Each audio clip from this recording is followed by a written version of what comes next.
Olá, meus amados queridos e abençoados. Hoje, meus amados, a meditação Maravilhoso Deus vem com um título aqui interessante: Imparcialidade Divina.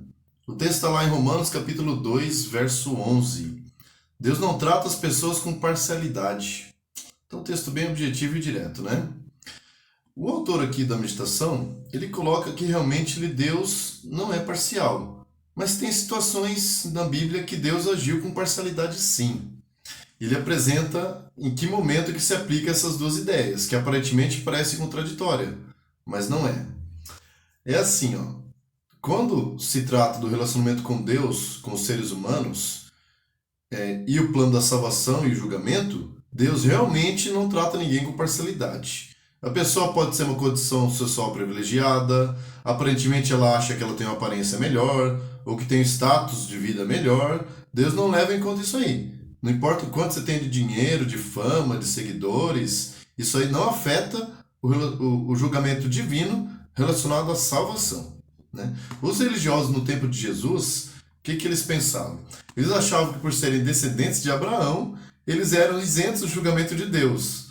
Então, assim, eles pensavam que eles poderiam transgredir a lei de Deus, que no final eles seriam salvos. Não importa como eles agissem, como eles vivessem, entendeu?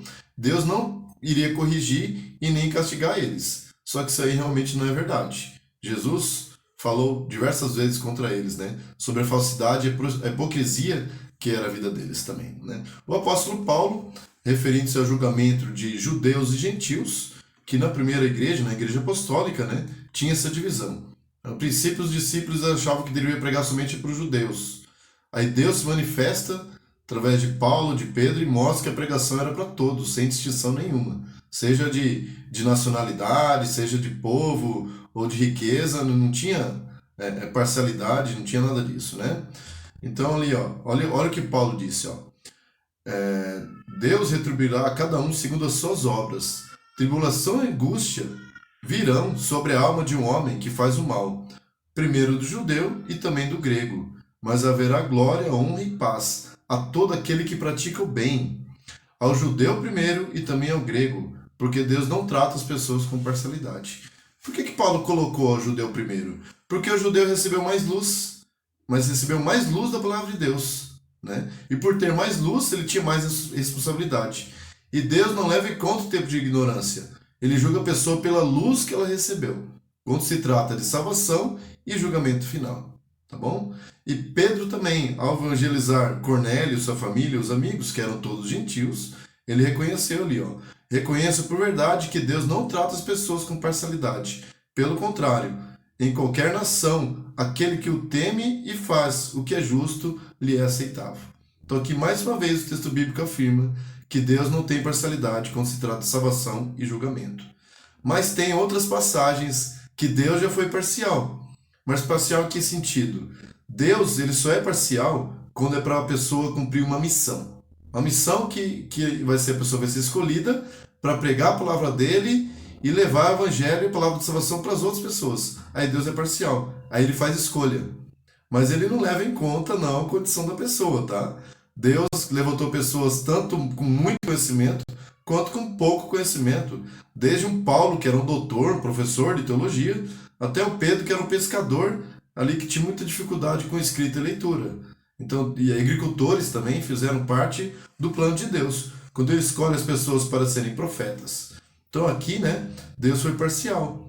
Por exemplo, ele escolheu Abraão, Moisés, Arão, Davi, Ciro, os juízes, os profetas, os apóstolos e tantos outros que viveram a história bíblica. Então aqui realmente Deus escolhe para a missão. Tá? Qual a lição final que a gente tira da meditação de hoje? Ó? A salvação e o julgamento alcançam todos igualmente, mas há pessoas singulares a quem Deus escolheu para determinadas funções. Cabe a nós receber a sua oferta de salvação, viver de modo coerente com a luz que Ele nos deu e aceitar suas escolhas para determinadas pessoas com promissão, né, e a tarefa especial que Ele lhe deu. Então essa é a distinção que nós temos que ter. Quando se trata de salvação e julgamento, Deus não olha para outra condição. Mas quando se trata de escolha, Deus é assim, ó, ele determina assim, escolhe algumas pessoas para cumprir a missão. que você venha entender as escolhas e decisões de Deus e praticar a palavra de Deus em tua vida, tá bom? Vamos orar, vamos falar com Ele. Querido muitíssimo Deus, obrigado por essa mensagem tão maravilhosa. Obrigado porque o Senhor não nos julga pela nossa condição social, financeira, ou econômica, ou de trabalho, ou até de aparência. Obrigado porque o Senhor é imparcial nessa parte, mas que o Senhor venha nos escolher para cumprir uma missão. Nos ajude também nisso e nos dê força para cumprir essa tarefa. Nós oramos em nome de Jesus. Amém. Deus te abençoe e te guarde, querido. Até a próxima meditação. Até mais. Um abraço.